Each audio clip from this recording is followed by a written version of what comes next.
Si querés, Tina, podemos ir comenzando. ¿Querés que hagamos una introducción? Nos gustaría conocerte. Yo ya te conozco, pero bueno, hacemos de cuenta como que no te conozco. Y por primera vez Bueno, nos decís quién sos y bueno, y así todos te van a conocer muy bien. ok, perfecto. Mi nombre es Tina Hyde, yo nací en Argentina, en Buenos Aires, estudié eh, maestro mayor de obras en el secundario, porque esto es lo que me gusta, es mi vida, es mi ADN, vender propiedades y además construir, remodelar, todo lo que se refiere al mercado inmobiliario es mi pasión. Hice maestro mayor de obras en una escuela industrial nacional y luego estudié desde el secundario, me abrí mi oficina y comencé la Universidad de Buenos Aires, en Ciudad Universitaria. Me recibí en el año 89, continué con lo mismo y me radiqué luego en Estados Unidos porque tengo familia. Viví en Virginia, en Carolina del Norte, me casé con un americano también, invertimos, compramos propiedades y luego regresé a Florida porque es el estado en donde se hacen los negocios. Cuando yo vine por primera vez aquí, no era lo que es hoy. Hoy es Claro. realmente una ciudad en donde los negocios afloran y antes de terminar Sí. el programa quiero hacer hincapié en una noticia que 1.000 personas vienen a radicarse diariamente en Florida. Ese es un dato impresionante que a veces no nos cuentan. 30.000 personas al mes se quedan a vivir en Miami, en Florida, perdón. ¿Por qué? Por el tema de la pandemia que está sucediendo en el norte, los problemas sociales, lamentablemente también los incendios de la costa oeste. Entonces está eligiendo Así el es. Y, estado de y Florida como... también tenemos noticias bueno, por suerte está bajando el porcentaje de contagios del COVID, ¿verdad, Tina? Sí, sí, sí, es verdad. Ya hoy el gobernador estuvo dando algunas noticias y se va a respetar la distancia social y todo el Perfecto. protocolo, pero ya las actividades empiezan a tener más normalidad, la gente empezó a pensar un poco más, a tener cuidado y bueno, esto es algo que nadie tuvo una experiencia anterior, entonces, y este es un estado y sobre todo Miami, un lugar muy turístico. Es muy Por supuesto. difícil educar a todo el mundo Claro, porque cada uno viene con su cultura. por Pero gracias supuesto. a Sí, sí, Dios, sí. sí, gracias a Dios ahora estamos mucho mejor que hace unos meses. Bueno, eso es importante y esperemos que siga así, sobre todo a tanta gente que está invirtiendo y apostando a una nueva vida. Sí, bueno, como nosotros tenemos una gran superficie en el sur, hay muchísima, nosotros ahora estamos invirtiendo en terrenos, los construimos y la combinación entre los impuestos eh, a muy Sí, bajo interés es una buena combinación para construir y vender esas propiedades o bien reciclarlas, pero hay muy poco material. claro. Desde el año pasado, que no había COVID, a este año, a la misma fecha, Sí. subió más del 11% de los pedidos, de la demanda Ah, de qué bien. viviendas unifamiliares. Sí, sí. Ese es el nicho Bueno, que muy. hoy está dando muchísimo éxito. Sí. Con lo cual, yo te voy a hacer la primera pregunta, pero de alguna forma está contestada, que es ¿por qué invertir en real estate en Miami específicamente y no en otros sectores, por ejemplo? Sí, real estate también hay que pensar que es un bien tangible. Claro, Muchos hoy en día están apostando a la bolsa, se está dando como una moda, pero en sí, realidad siempre cuando me preguntan, quiero diversificar, yo creo que, bueno, quiero poner los huevos en distintas canastas, me preguntan, ¿no? Yo creo que real estate es la mejor inversión, ¿por qué? Porque La bolsa es, estoy siguiendo otra compañía, estoy fijándome cómo trabaja. ¿Por qué no trabajar en mi compañía que va a ser mis inversiones? Estudiar, porque ser un trader, si no le tenemos que dar a un trader y confiar en esa persona. Claro. Que esa persona realmente compre para que nosotros podamos ganar. Pero en realidad yo puedo estudiar sobre real estate, saber, leer, lo mismo que hago con las inversiones, hacerlo con real estate. Me parece que es lo mejor. Además, históricamente, si bien hay ciclos económicos en donde suben y después bajan, eso dependerá en qué lugar compré. Porque no es lo mismo comprar en un lugar donde compro a cierto precio porque compro por el precio, y en otro lugar porque yo compro con una proyección. Y el ciclo es, como decimos, es un círculo, pero la ganancia en real estate es una recta 45 grados. Es esa recta y varios círculos. Pero en definitiva, el dólar pierde a nivel mundial, y acá en Estados Unidos, pierde valor. Yo con un dólar compraba hace 20 años muchas más cosas de lo que compro hoy. Hay personas que me dicen, no confío en los bancos, prefiero tener mis dólares guardados en mi caja de seguridad, pero el poder de compra lo pierde. Con real estate ganan, mantienen y muchas veces ganan con respecto a otras inversiones. Por eso yo consigo. Y ahí también está, claro, sí, coincido, porque bueno, ahí está también el factor de asesoramiento nuestro para justamente, bueno, valga la redundancia, asesorar a aquellas personas en el momento correcto para comprar, en el momento correcto para desarrollar, para vender. Entonces, ahí también es un factor importante.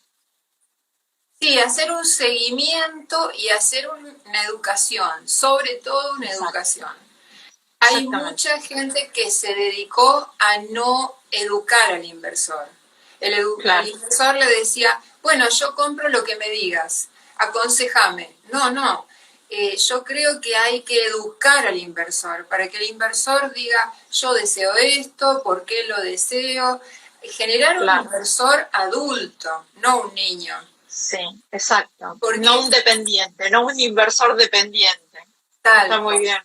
Tal cual. Está muy bien, sí, y se generó, porque sí, hay generaciones de esto, que bueno, Tina, confianza y decime yo todo lo que vos me digas, no, vamos a analizar, porque el mercado, yo también me puedo equivocar, le tengo que contar por qué se elige esto, por qué lo otro, las estadísticas, el lugar, las noticias, y juntos yo le digo, la decisión la tiene usted. Por supuesto. Muy bien, claro, sí, porque está muy bien, eso genera más confianza aún que si la decisión la tomaras vos, porque es muy fácil tomar decisión con inversiones ajenas, con lo cual es mucho más sencillo, más complicado y nuestro, confiar a quien vaya a invertir. Tal cual. Y que la decisión la tome el inversor desde ya. Tina, ¿dónde considerás en este momento que es más conveniente invertir en Miami y cómo debería hacerlo un inversor? Ahora nosotros estamos invirtiendo en toda la parte periférica de Miami. ¿Por qué? Porque la gente cambió su modalidad. Hoy en día hay mucha gente que ya no trabaja, no se traslada a la ciudad y prefieren vivir en su casa, trabajar en su casa y tener todas las actividades. Cuanto más preservada está la familia, si es fuera de un condominio, compran la propiedad, entonces piden una hipoteca y si no están en un condominio no tienen que pagar expensas y tampoco están limitados a una aplicación, a una selección para el ingreso a la comunidad. En general estamos invirtiendo en la parte perimetral, que creo que es la zona que va a crecer. El año pasado esto era impensable. Se pensaba en los millennials, en los edificios ciudades, en los WeWork, y por eso hay que estar constantemente con las noticias, con lo que pasa. Real estate, yo en arquitectura aprendí que arquitectura va por detrás de lo que hace el hombre.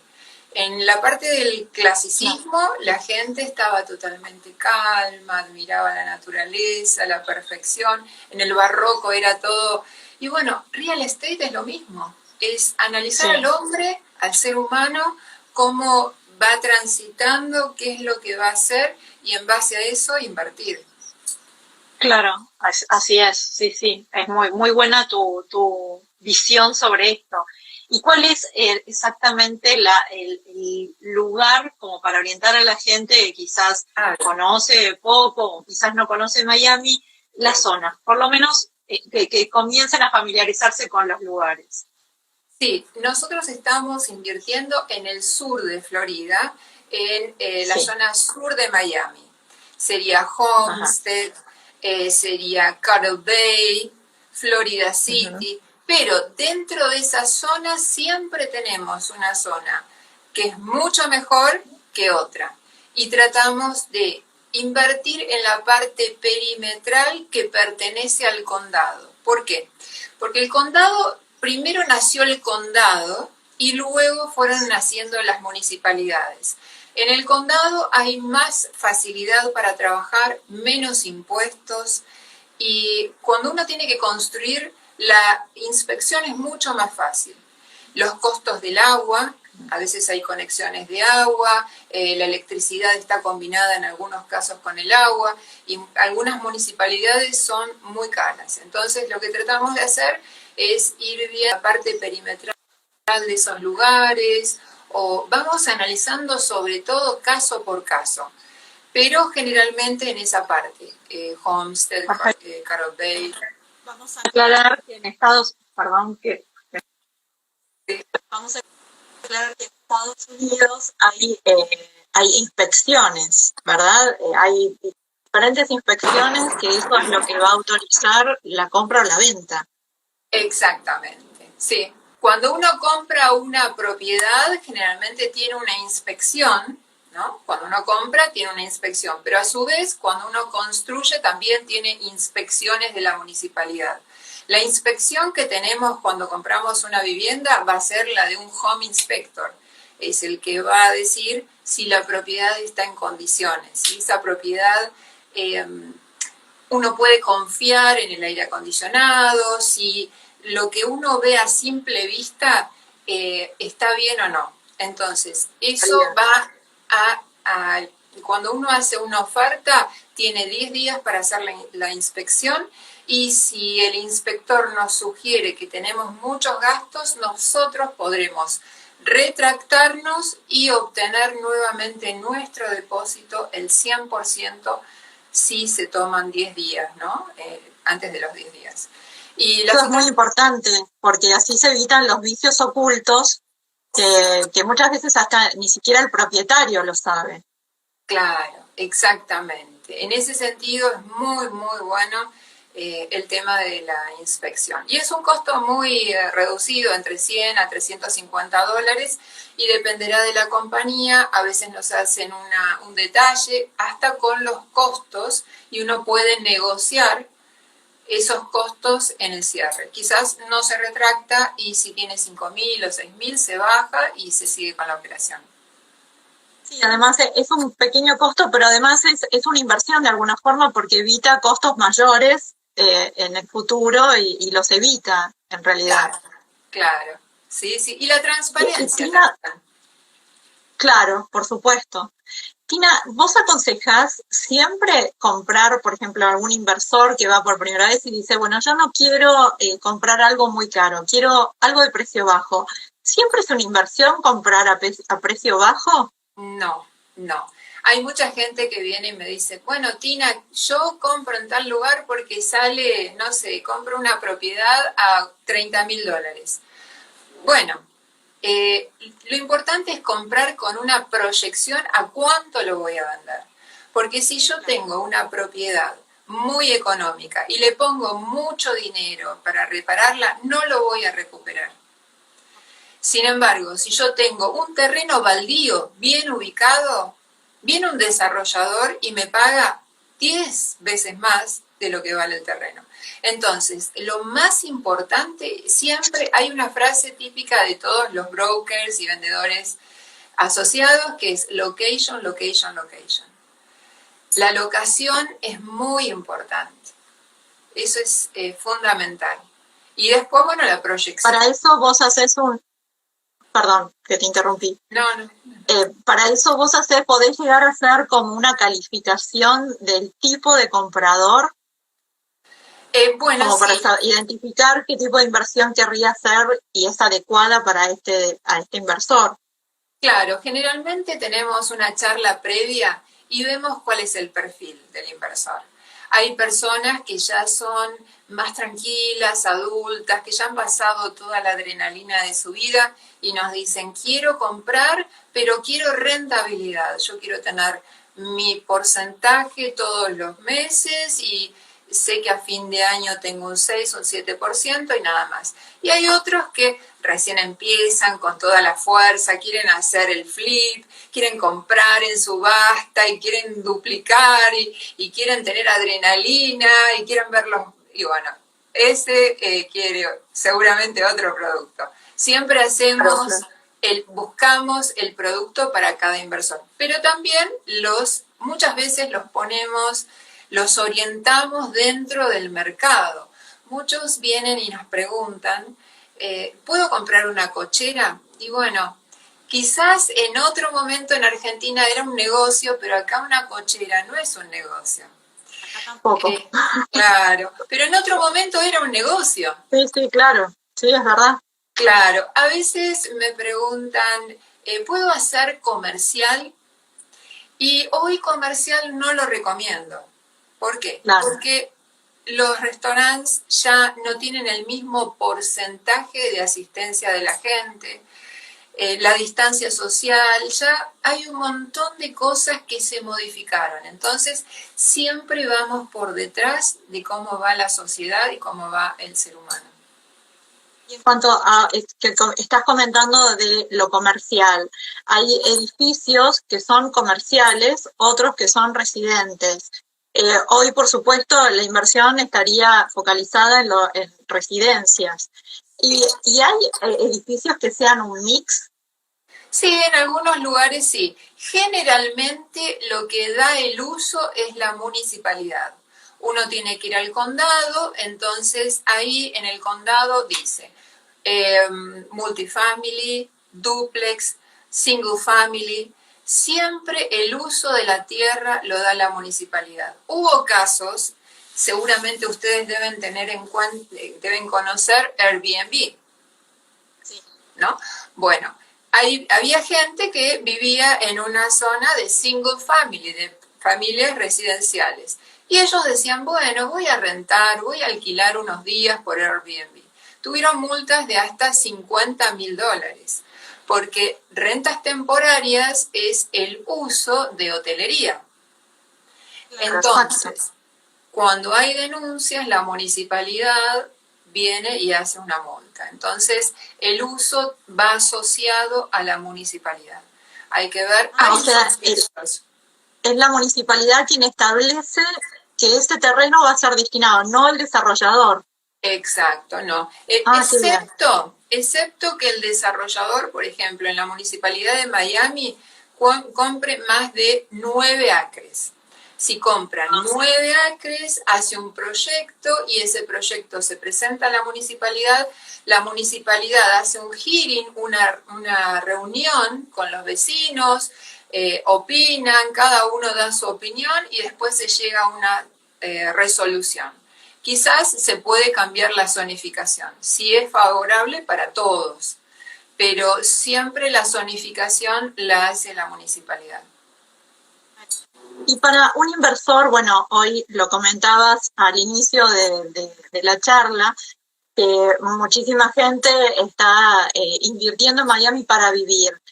Pero aquel inversor que quizás no tiene todavía esa decisión de ir a vivir a Miami, sino de invertir simplemente como para tener una renta, y es un primer inversor, no conoce mucho, entonces, ¿qué le aconsejarías que hoy invierta? Sí, en la zona de Homestead. En la zona de Homestead se pueden comprar propiedades a bajo precio y se puede rentar. Y generalmente ahora las familias, como digamos, como repetimos, están usando las viviendas como oficinas, como prácticamente viven allí. Entonces, la zona de Homestead, Kendall también es una zona. Kendall está un poco cara y está como sobresaturada, pero da mucha rentabilidad. También las zonas de las universidades cambiaron, porque ya antes teníamos las universidades y a veces rentábamos estudios o pequeños departamentos que eran compartidos con roommates, y hoy eso no está dando. Hoy residencial, familiar, es lo que más da. Claro, la gente busca espacios para vivir y para quizás hacer el homeworking también. Tal cual. Y los estudiantes también. Y los chicos estudiar. Exacto, sí, sí. Así es, sí, sí, sí, por supuesto. Y bueno, acá en Argentina yo voy a decir esto y todo el mundo va a decir, ¿cómo? Pero bueno, en Estados Unidos podemos comprar una casa con tarjeta de crédito. ¿Cómo es comprar con una? La verdad que no lo podemos creer, pero bueno, se compran casas con tarjeta de crédito. ¿Cómo es esto, Tina? Claro, bueno, hay residentes. Primero hay que hay que comentarles a todos que acá hay algo que se llama el crédito.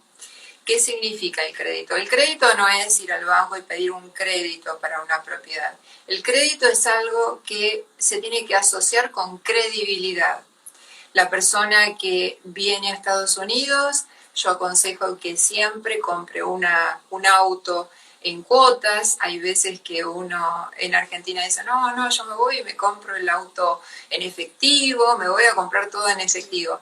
Pero en realidad lo que conviene es hacer un crédito. ¿Qué significa comprar un auto en cuotas, pagar la cuota a término, sacar tarjetas de crédito? En principio los bancos no creen en la persona porque es un extranjero. Entonces van a empezar a sacar tarjetas de crédito que van a ser respaldadas por un depósito.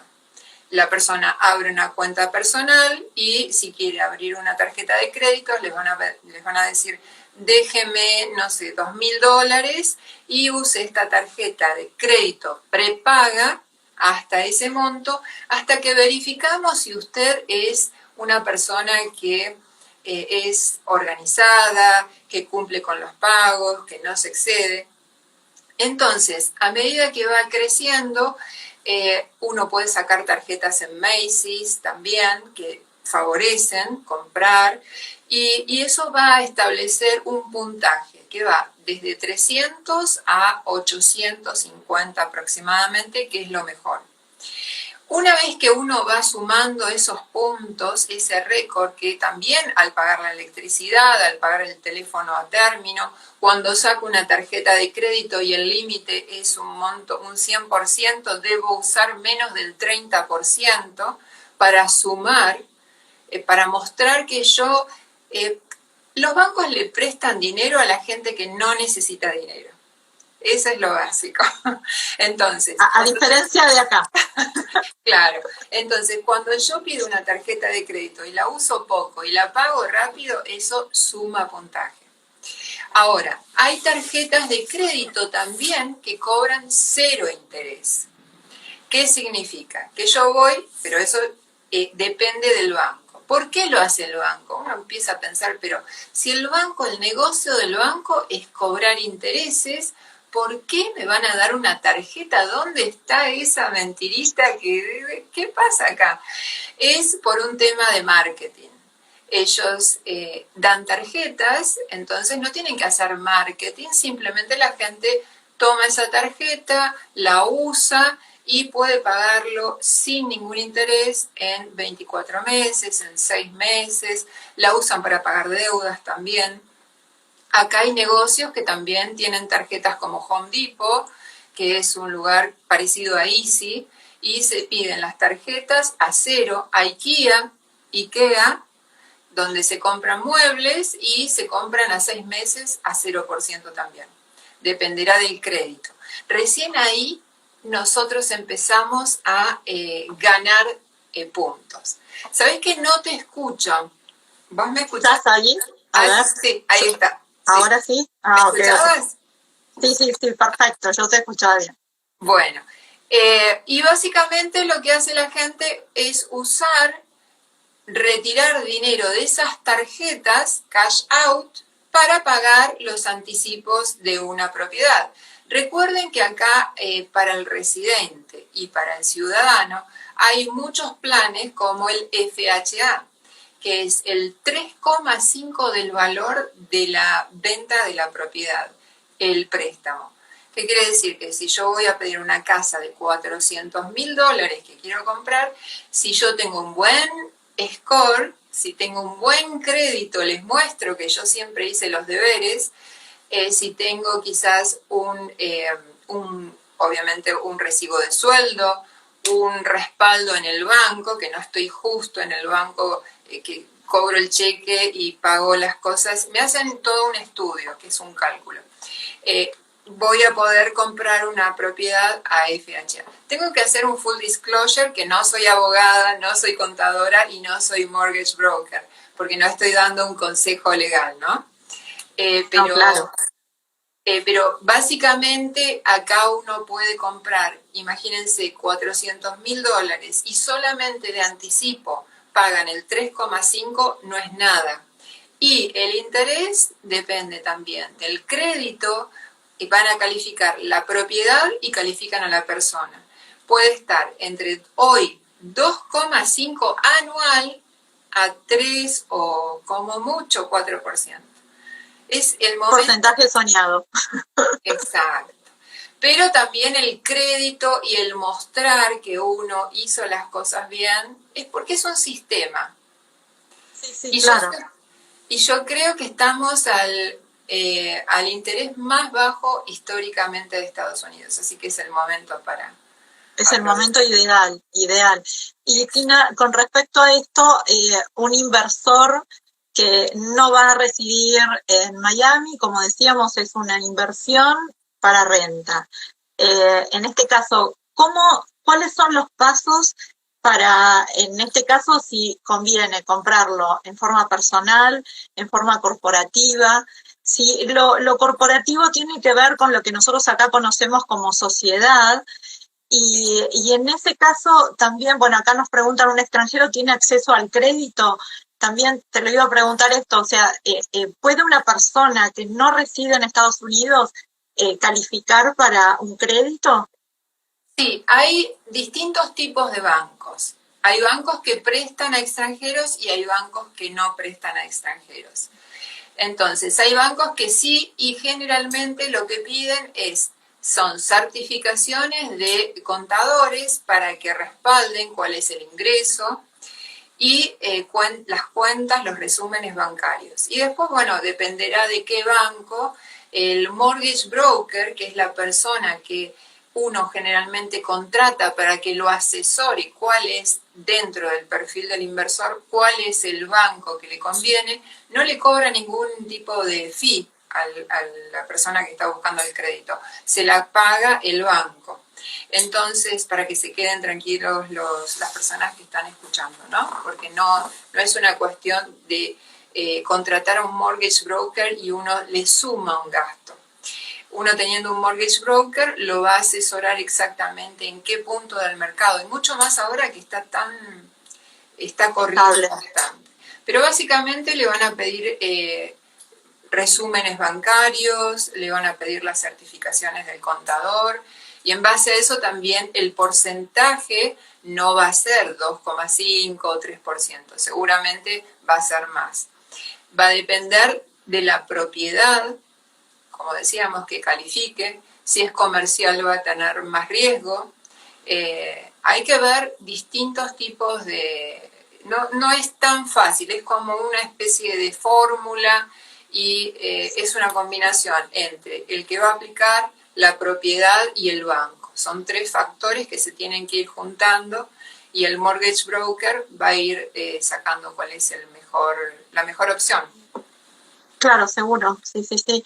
Y en el caso de que un residente, por ejemplo, en Argentina, en este caso que es muy difícil y mucha gente hasta tiene miedo de viajar, pero quiere invertir, quiere comprar en Miami, ¿lo puede hacer así a distancia? ¿Puede hacer todo desde el inicio hasta el cierre? ¿Lo puede hacer a la distancia? ¿Y cómo se haría también en la parte notarial, en cuanto a un notario, un escribano interviniente, ¿no?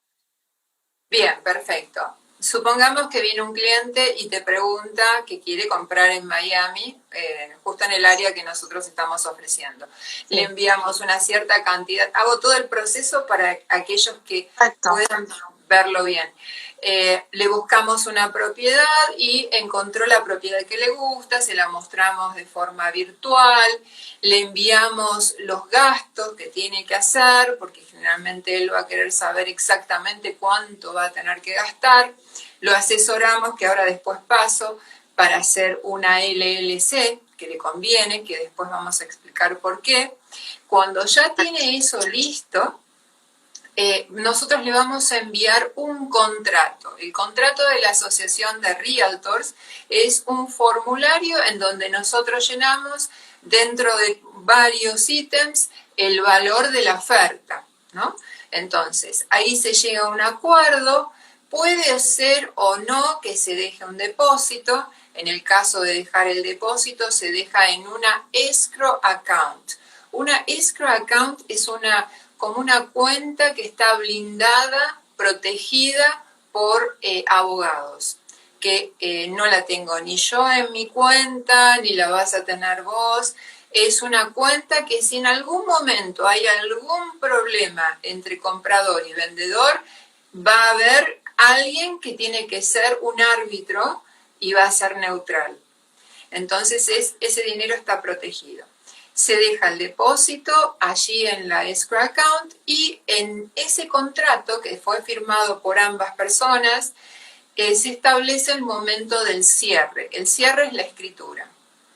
En el cierre se va a hacer un detalle, si es un departamento y si está alquilado, cuándo entró el inquilino, si pagó el mes y si le corresponde ese pago, el prorrateo de los gastos, de las expensas, de los property taxes, que es el impuesto anual a la propiedad, y del alquiler.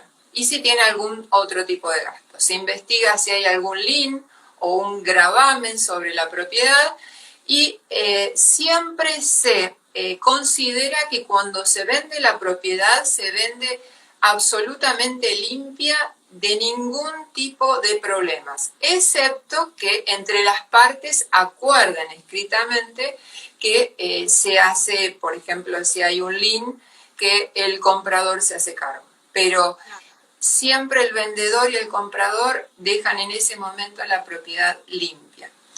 ¿Quién va a firmar la escritura?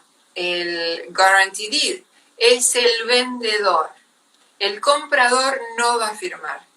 Y va a firmar el vendedor y 2 testigos.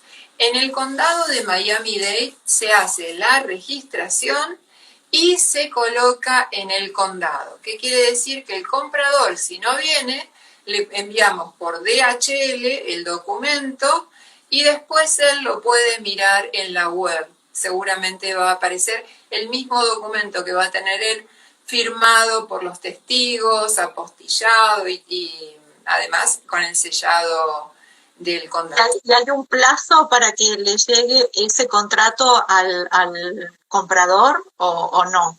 No, se hace la venta, se firma, se registra en el condado y tardará unos 10 días, 15 días y después cuando el condado ya lo tiene hay una persona que los escanea y los va pasando y generalmente son 2 meses aproximadamente que ya aparece en la web. Que eso es lo bueno del condado de Miami-Dade, que es muy transparente. se pueden ver los impuestos, se pueden ver las escrituras, se puede saber a cuánto se vendió. Ese es otro tema que generalmente me preguntan. Tina, se vende la propiedad a 200.000. ¿Por cuánto se escritura? Es una pregunta argentina. Sí. Se escritura por 200.000. Porque claro, eso se toma en una base de datos, el día de mañana sirve como estadística para ser comparables. Imagínense que uno va a escriturar por 10, el otro por 20, el otro por 30. Es un sistema que tiene que ir todo acompañado para que todos podamos hacer las cosas bien. Por supuesto, sí, totalmente. Y Tina, vos decías que esto sucede en el condado de Miami-Dade, pero ¿en otros condados no es así? ¿No hay un registro visible? No, hay en estados que en algunos estados de Estados Unidos ni siquiera existe nada y se han vendido propiedades 4 o 5 veces. Hubo estafas. Por eso yo trabajo en este condado porque, ¿qué hace? Me ayuda el condado. Una vez que la persona que compró la propiedad sabe que va solo a la web, se fija, se queda tranquilo, no me va a llamar. Tina, ¿se hizo? ¿No se hizo? Estoy preocupado, me dijo un amigo de esto, ¿será esto? ¿Será lo otro? Y entonces entramos en mucha tensión, en mucho estrés, y eso es lo bueno que a mí me da el condado de Miami-Dade, que da paz. Le paso los datos, la persona lo mira, sabe que está creciendo el valor, ve estadísticas, y era lo que decíamos hoy. Todo transparente. Exacto. Claro, sí. Esa es la búsqueda del eso, claro, te da paz a vos y al inversor, sobre todo, desde ya. Y en este caso te voy a preguntar para el inversor que quiere calificar para la visa famosa de E2, ¿qué le aconsejás, sobre todo si es quizás un inversor que eso es su entrada para tener la visa? Claro. ¿Cuánto es el monto mínimo que puede llegar a contar? ¿Cómo sería todo así como me contaste recién, para aquel inversor que no quiere recibir, en este caso al contrario? Bien, yo no puedo dar un consejo porque eso es ya de la parte de inmigración. Lo que sí puedo comentarles es que nosotros tenemos una sugerencia. Claro, nosotros tenemos nuestra franquicia y cuando el inversor quiere comprar nuestra franquicia, nuestro abogado siempre nos dice que para hacer una inversión en una visa E2, tiene que ser, la ley dice que tiene que ser un monto sustancial, pero ellos saben que un monto sustancial no son $15, 10, 20 ni 3.000. Y generalmente mi abogado me dice que tiene que ser un monto de aproximadamente 150.000 para la franquicia que nosotros damos. Si no, en general cuando tienen la entrevista es rechazada. Pero eso igualmente nos comenta él que depende en qué momento también de la economía. ¿Por qué? El año pasado hubo muchísimo trabajo acá. Ustedes sabían que en Florida teníamos casi el mínimo de desocupación laboral. Y las franquicias no eran tan vendibles porque lo que necesitaban eran gente que venga a trabajar. Entonces se había cambiado más el perfil a aprobar las certificaciones laborales. Hoy se necesitan que vengan inversores, entonces la visa E2 se presupone, según el abogado, que va a tener más prosperidad, porque tendrán los brazos abiertos para que la gente venga a trabajar, generar negocios y bueno, mejorar la situación global. Exacto. Y para aquellos inversores que se contactan con vos, Tina, y dicen, bueno, yo quiero calificar para la visa, además de, bueno, tu parte profesional en real estate, vos contás con un equipo, recién me deciste tu abogado y demás, contás con un equipo que pueda asesorarlo en la parte contable, en la parte legal, podés ofrecer eso también, si bien no es tu profesión, pero lo ofreces como, de alguna forma, un equipo conjunto. Exacto. Nosotros formamos Tina High Group con ese propósito, el de construir propiedades, el de asesorar, derivar al contador, derivarle al abogado, y nosotros no cobramos ningún tipo de fee adicional, no cobramos lo que se llama, que está prohibido, ningún kickback. Pedir o subir el precio, por ejemplo, si el abogado me dice, voy a hacer la visa a un costo de $10.000 y yo le digo al cliente 12.000. No, eso no, nosotros no lo hacemos porque eso está penado acá en Florida. No se puede hacer, eso se llama kickback. No podemos colocar el precio ni tampoco él nos va a dar una comisión.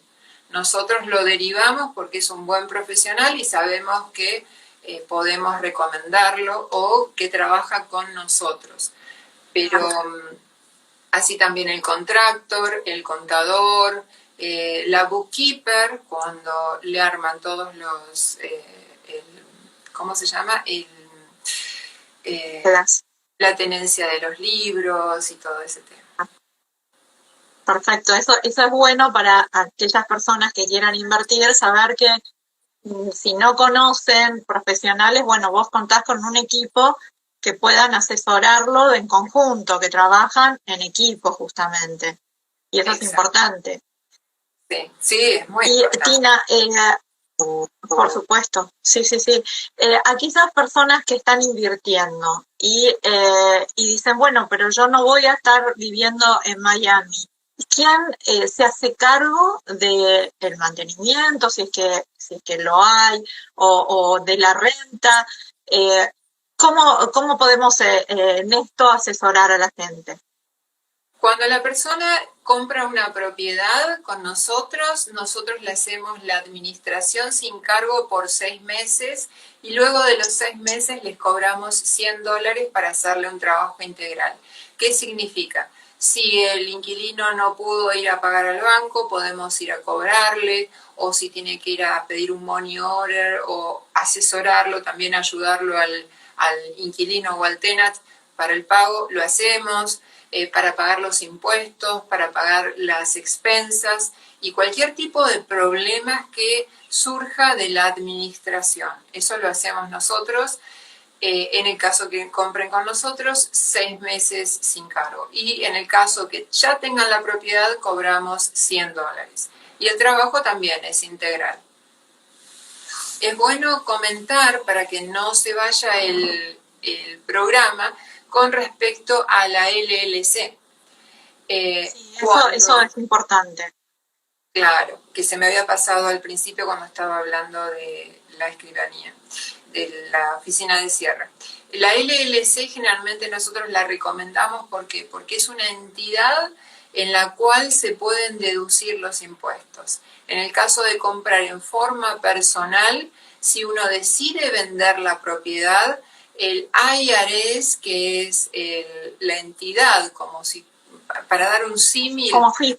Exacto, como la FIP, les van a retener el 15% del valor de la propiedad hasta que se declaren los impuestos.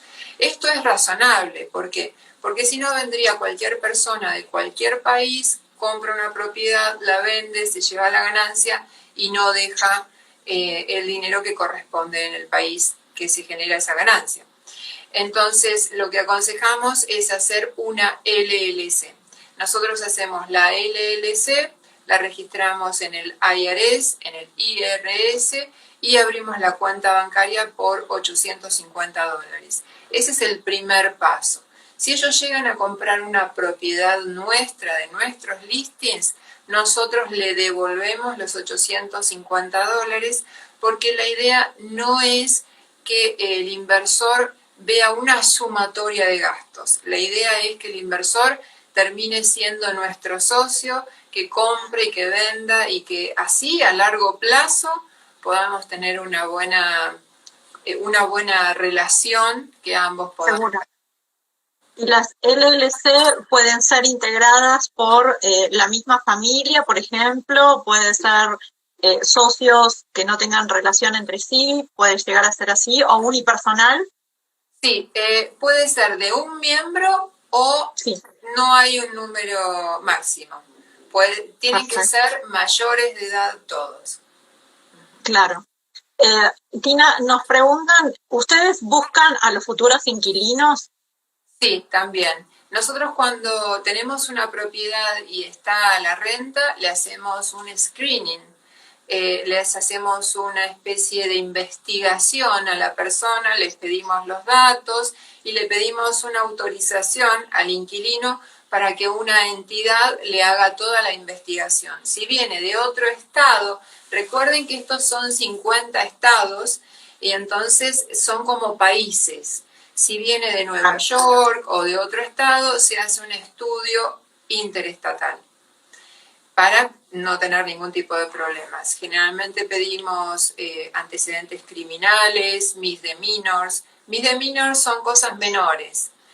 Por ejemplo, si en algún momento hizo... Una multa, por ejemplo. Exactamente. O tuvo quizás tenencia de drogas en sí cuando era joven. Bueno, ese tipo de cosas son misdemeanors. Y criminales, bueno, ya son mucho más graves. Y después también investigamos el récord crediticio para ver si también tiene un buen perfil. Y sin olvidar evictions. Evictions también, cuando se hacen las desocupaciones. El eviction es cuando una persona no paga el alquiler y se va sin pagar. Y eso queda en un récord. Nosotros vamos, investigamos si esta persona tiene ese récord. Sí, sí, está muy bien. Y en el caso de que haya, porque bueno, acá es un sistema diferente, ¿no? Pero en el caso de que en el momento que hay un inquilino, hay algún desperfecto, un aire acondicionado, bueno, algo del apartamento o de la casa. En el caso en Estados Unidos o en Miami específicamente, ¿quién es el que se haría cargo? ¿Cómo es ese sistema que es diferente a lo que tenemos aquí en el país? Bien, habíamos hablado que nosotros no armamos contratos porque no somos abogados. Hay un formulario, en ese formulario nosotros ponemos generalmente hasta $150 el gasto, se hará responsable el inquilino. ¿Por qué? Porque si tiene no sé, una bombita o tiene cosas muy menores, me sale mucho más caro llamar a otra persona para que se lo repare. Entonces, de común acuerdo, cosas muy mínimas se hace cargo el inquilino. Y dentro de ese contrato vamos a poner con un checkmark qué corresponde al inquilino y qué corresponde al propietario. Por ejemplo, el cambio de los filtros del aire acondicionado se hace responsable el inquilino.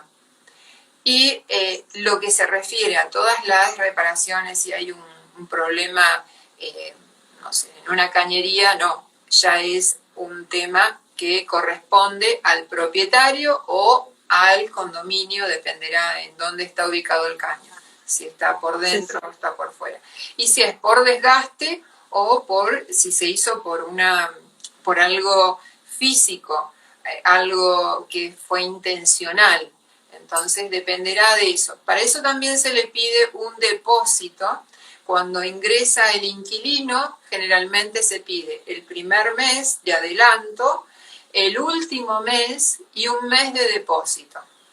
En algunos casos, si se rentan en un edificio, a veces el edificio pide un mes, también dependerá de las características para el edificio, porque puede ser que el inquilino salga y rompa algo del edificio, entonces antes de irse y vencerse el contrato, antes del vencimiento del contrato, se toma de ese depósito. Está muy bien y por supuesto que después las partes también pueden conciliar en agregar o quitar ciertos gastos y demás. O sea, es un contrato privado de alguna forma o hay algo que lo estipula que tiene que ser así. No. Acá casi todo es de común acuerdo. Inclusive una pregunta que justamente me hicieron ayer, ¿cómo son las comisiones? Todas, acá y generalmente es un país que tiende al antimonopolio. Entonces, todo es de común acuerdo, para que el consumidor no tenga una sola opción. Entonces, cuando se hacen contratos, se hacen de común acuerdo. Nosotros, como vendedores asociados o como brokers, no podemos agregar ningún tipo de comentario ni artículo porque no somos abogados. Lo que se conviene entre las partes lo tienen que anotar ellos en observaciones de común acuerdo. Nosotros no podemos anotar. Hiciste una diferencia entre vendedores asociados y brokers. ¿Cuál es la diferencia? Porque acá nosotros, para nosotros en Estados Unidos, todos son brokers, pero hay una diferencia importante, ¿no? Sí, sí. Bueno, en principio al vendedor o el licenciado en bienes raíces se llama licenciado en bienes raíces, vendedor asociado o sales associate. Esa es la persona que simplemente da un curso de 60 horas y 3 horas de examen en la escuela y 3 horas de examen en el Estado. Ese es un vendedor asociado. Ya sea el vendedor asociado o el broker pueden ser realtors, porque ambos se van a unir a una especie de asociación que tiene beneficios en la educación, en ética, nos guían, nos abren las puertas para tener conferencias, nos ayudan, ¿no? Nos unen más. El broker es aquel que ya pasó el curso de vendedor asociado, pasaron 2 años después que se recibió con su licencia activa, porque ese es otro tema, puede ser que el licenciado de bienes raíces tenga licencia pero no esté activa y no puede trabajar si no está activa. Y luego de hacer un curso de 72 horas y 3 horas de examen y 3 horas de examen estatal, es el broker. El broker viene a ser como el jefe del vendedor asociado. El vendedor asociado cuando trae clientes no son del vendedor asociado. Los clientes, aunque sean amigos del vendedor asociado, son del broker. El que cobra la comisión es el broker y va a tener un split que va a ser un contrato en vendedor asociado y broker de común acuerdo, que será un 10%, un 5%, de acuerdo a lo que ellos pacten. Pero siempre el broker es la persona que es responsable de todo y sabe mucho más, y es la persona que generalmente tiene la oficina. Después hay otro que es el broker associate, el broker asociado, que en la práctica es como un vendedor, un licenciado en bienes raíces, pero en conocimientos es como un broker. No es el jefe y es como un empleado del broker. No sé si se aclara. Sí, la diferencia entre broker y broker asociado, o sea, el broker asociado sí tiene que tener un broker o no es. Sí, tiene que tenerlo. Y el broker puede trabajar solo, no necesita obligatoriamente tener vendedores o brokers asociados. Exacto. Un broker puede ser que tenga su oficina y trabaje solo. No depende de nadie. Él va a pactar las comisiones. El broker associate no puede pactar comisiones y es como un vendedor asociado. Tanto licenciado en bienes raíces o vendedor asociado o sales associate y brokers associate, los dos dependen del broker. Y el broker debe tener una oficina física. ¿Por qué? Porque debe tener un lugar donde lo encuentre. Bueno, hoy en día hay muchas oficinas que están cerradas por esto de la pandemia, pero debe tener un lugar físico donde lo encuentre el cliente. Porque el consumidor siempre está allá arriba, siempre tiene preponderancia el consumidor final. Está muy bien. El vendedor asociado no es necesario que tenga oficina, porque, bueno, no. Por supuesto trabaja con el broker. Exactamente. Y ambos pueden ser realtors. Cuando el broker es realtor, obligatoriamente el vendedor asociado debe ser realtor. No tiene la opción. Muchas veces los vendedores asociados dicen como trampita, soy realtor, y uno no sabe si es broker, si es... otra de las cosas, hay que preguntarle al que vende propiedades en qué estado tiene su licencia, en qué estado físico de Estados Unidos. Hay mucha gente que tiene licencias de Florida y vende propiedades en otros estados y no tienen licencia. Eso no se puede hacer. Hay un registro donde uno puede averiguar si ese broker, vendedor y demás está realmente licenciado en ese estado, ¿no? Exacto, sí. Yo tengo un video que si querés en algún momento te lo paso. Muestro cómo en Florida, por la DBPR, uno puede ingresar, pone el nombre completo, ese es otro tema. El Sales Associate o licenciado en bienes raíces, tanto como el broker, no pueden usar un nombre de fantasía. Mi nombre es Tina Hyde, no es que es un nombre que yo lo armé. Tiene que ser exactamente el de la licencia. Si yo me llamo José María, no puedo poner José nada más. Tiene que ser exacto, porque si un consumidor quiere ir a buscar su nombre, no lo va a encontrar. Entonces, las tarjetas, la publicidad tiene que estar con el nombre exactamente como está en la licencia. Y nos están quedando 17 segundos nada más. Bueno, por supuesto quiero agradecerte esta charla. Por supuesto vamos a hacer otras con la gente que quiera hacer consultas, preguntas, y desde ya vamos a dejar el